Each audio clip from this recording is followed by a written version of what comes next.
Jirou mindlessly twirled her earphone jack around her pointer finger, a habit of hers she picked up as a kid, as she sat in her seat behind the stage. The local music festival that was being hosted this year had accepted her request to make an appearance. She was known for both her singing and skilled musical instrument playing. Now she was just waiting for her name to be called to start her show.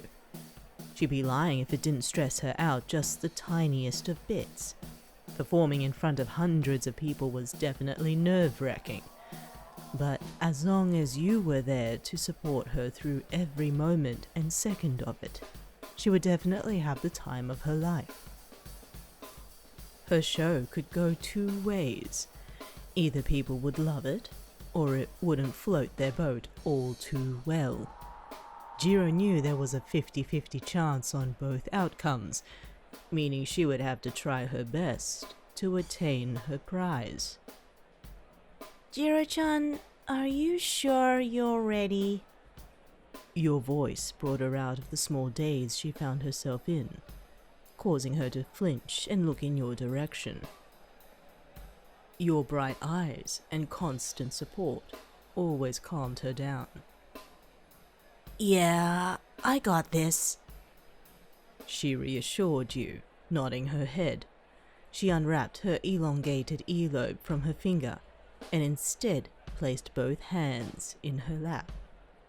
She looked away from you in a sheepish manner, shifting her seat. Just a bit anxious, you know. I've never performed in front of this many people. It's sort of scary. I'm sure you'll do great, Jirou-chan. You can count on me if you get too nervous. You flashed her small but genuine smile as you placed a comforting hand on her shoulder. Thanks, traveler. She smiled back, causing a small flutter in your heart. You've always liked Jirou. Her skills and determination were the things that kept you motivated to become the hero you wanted to be. Jirou, Kyoka. The sound of the intercom caught both of your attentions. Listening, you perked up with joy to the sound of Jirou's name being announced and to go on stage. You heard cheers, clapping, and the occasional whistle as your other good friend Katsuki Bakugo came backstage after his turn with the drums. You better do a damn good job, earphones, or I'll make sure to teach you a lesson. Busted my ass back there. With that, he turned and stalked away, stuffing his hands in his pockets. You and Jirou giggled at Bakugo's way of telling Jirou to break a leg. It was meant to be reassuring. And it was funny how Bakugo showed his care. More like threatened it, but he meant well. Well, I guess I should go shoot my shot. Huh. Wish me luck. You gave her a thumbs up as she stood up and walked away to where her set was already up. Go get him! She gave you a soft smile over her shoulder and disappeared on the other side of the maroon curtain. Jirou sucked in a breath before readjusting the microphone and grabbing her instrument. There had been a small silence before the background music started playing and the lights faded out, giving all attention to the purple-haired female. Just as she was about to begin, a loud sound could be heard from the back of the stage, and hushed whispers of the crowd immersed the sound of the host behind the intercom. Everyone, please be patient. There has been an issue. We'll get back to you as soon as we can. Sir, please refrain. This made Jirou flinch and turn her head towards the backstage. She carefully set her guitar down and moved away from the mic and the confused crowd of people. Another loud explosion set off as she walked backstage, a frown on your face, and Bakugo attacking someone. Apparently someone stole something belonging to him and nobody would do anything about it. thus resulting in his tantrum. You had been trying to pry the blonde off the male, but it was no use, and Jirou's performance was the victim to his antics. Although you felt bad, you still gave Jirou a small smile as she made herself visible to you. She glanced at the blonde before she turned to you, furrowing her brows. Oh, what happened this time? Give me my damn shit, dimwit! You sighed and removed your smile, pinching the bridge of your nose in annoyance.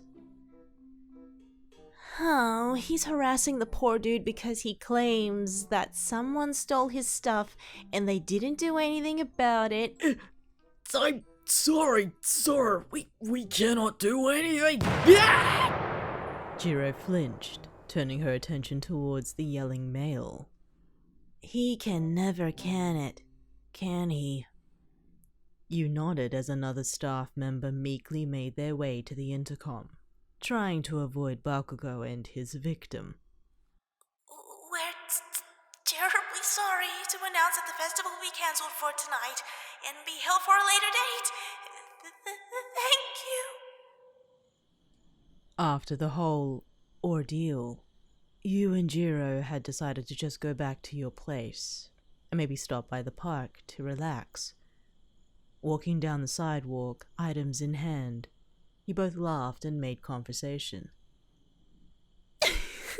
Oh my god. He really did that? You exclaimed, covering your mouth with your free hand to stifle your laughter.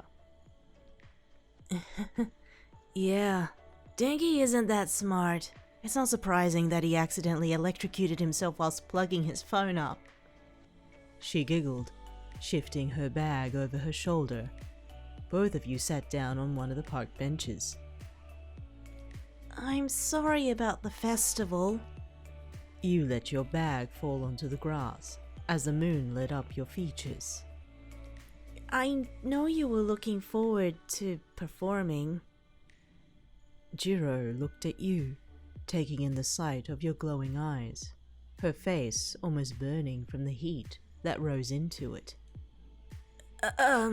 It's fine. Don't apologize. She looked down, trying to ignore the fact that you were pulling on her heartstrings. But suddenly, an idea came to mind. You shot up, almost beaming. Huh, I have an idea. How about you hold your own little show? Right here. This caused the purple-haired female to look up, wide-eyed. You mean... Yeah! You bounced on your heels, happy to cheer up your friend. She shot a soft smile to you, her cheeks slightly pink, but had calmed down. That's a great idea. She collected her guitar from the case, cracking her neck to ready herself. By now you had sat back down next to her. As she started strumming, she moved her gaze towards you, and her smile still lingering on her face. I love you, traveler.